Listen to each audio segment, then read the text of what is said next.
Os preparativos espirituais para a reunião eram ativos e complexos.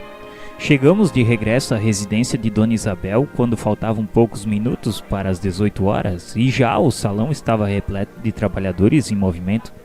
Observando com estranheza determinadas operações, fiz algumas perguntas ao nosso orientador, que me esclareceu com bondade.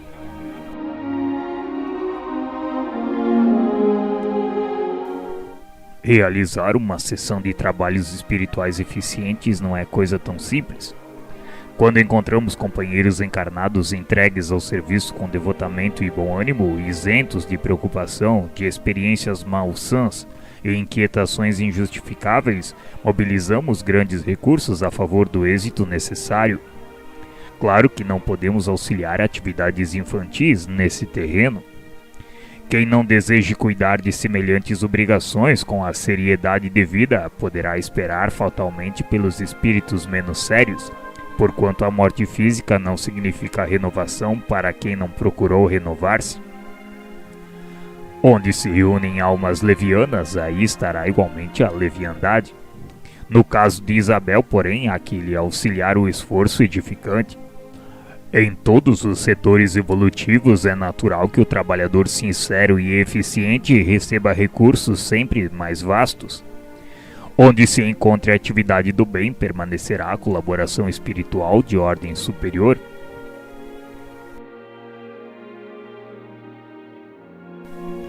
Nesse momento, calara-se o bondoso amigo.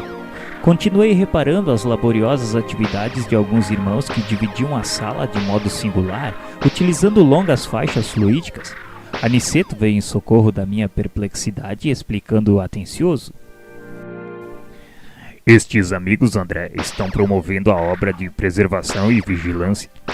Serão trazidas aos trabalhos de hoje algumas dezenas de sofredores e torna-se imprescindível limitar-lhes a zona de influenciação nesse templo familiar.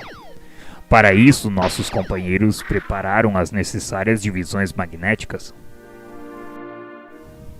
Observei admirado que eles magnetizavam o próprio ar. O nosso orientador, porém, informou gentil. Não se impressione, André. Em nossos serviços o magnetismo é força preponderante. Somos compelidos a movimentá-lo em grande escala. Já os sacerdotes do Antigo Egito não ignoravam que, para atingir determinados efeitos, é indispensável impregnar a atmosfera de elementos espirituais, saturando-a de valores positivos da nossa vontade. Para disseminar as luzes evangélicas aos desencarnados são precisas providências variadas e complexas, sem o que tudo redundaria em aumento de perturbações. Este núcleo é pequenino, considerado do ponto de vista material, mas apresenta grande significação para nós outros. É preciso vigiar, não o esqueçamos. Enquanto as atividades de preparação espiritual seguiam intensas, Dona Isabel e Joaninha, noutra ordem de serviço, chegaram ao salão dispondo arranjos diferentes. Usaram largamente a vassoura e o espanador. Revestiram a mesa de toalha muito alva e trouxeram pequenos recipientes de água pura. A uma ordem de um dos superiores daquele templo doméstico, espalharam-se os vigilantes em derredor da moradia singela. Nos menores detalhes estavam a nobre supervisão dos benfeitores, em tudo a ordem, o serviço e a simplicidade. Logo após alguns minutos, além das 18 horas, começaram a chegar os necessitados da esfera invisível ao homem comum. Se fosse concedida à criatura vulgar uma vista de olhos, ainda que ligeira, sobre uma assembleia de espíritos desencarnados em perturbação e sofrimento, muitos se lhes modificariam as atitudes na vida normal. Nessa afirmativa devemos incluir igualmente a maioria dos próprios espiritistas que frequentam as reuniões doutrinárias, alheios ao esforço autoeducativo, guardando da espiritualidade uma vaga ideia na preocupação de atender ao egoísmo habitual. O quadro de retificações individuais após a morte do corpo é tão extenso e variado que não encontramos palavras para definir a imensa surpresa. Aqueles rostos esqueléticos causavam compaixão. Chegavam ao recinto aquelas entidades perturbadas em pequenos magotes, seguidas de orientadores fraternais. Pareciam cadáveres erguidos do leito de morte. Alguns se locomoviam com grande dificuldade. Tínhamos diante dos olhos uma autêntica reunião de coxos e estropiados, segundo o símbolo evangélico. Em maioria, são irmãos abatidos e amargurados que desejam a renovação sem saber como iniciar a tarefa. Aqui poderemos observar apenas sofredores dessa natureza, porque o santuário familiar de Isidoro e Isabel não está preparado para receber entidades deliberadamente perversas. Cada agrupamento tem seus fins. Com efeito, os recém-chegados estampavam profunda angústia na expressão fisionômica. As senhoras em pranto eram numerosas. O quadro consternava. Algumas entidades mantinham as mãos no ventre, calçando regiões feridas. Não eram poucas as que traziam ataduras e faixas. Muitos não concordam ainda com as realidades da morte corporal. E toda essa gente, de modo geral, está prisioneira da ideia de enfermidade. Existem pessoas, e vocês como médicos as terão conhecido largamente, que cultivam as moléstias com verdadeira volúpia.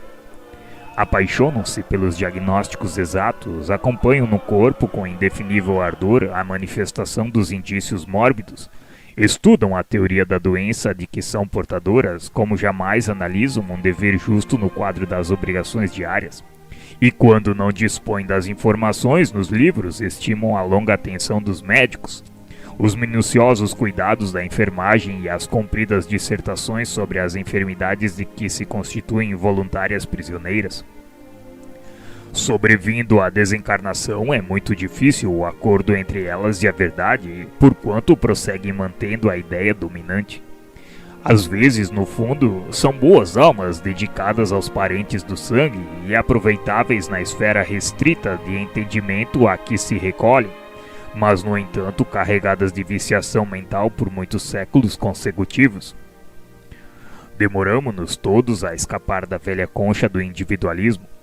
A visão da universalidade custa preço alto e nem sempre estamos dispostos a pagá-lo.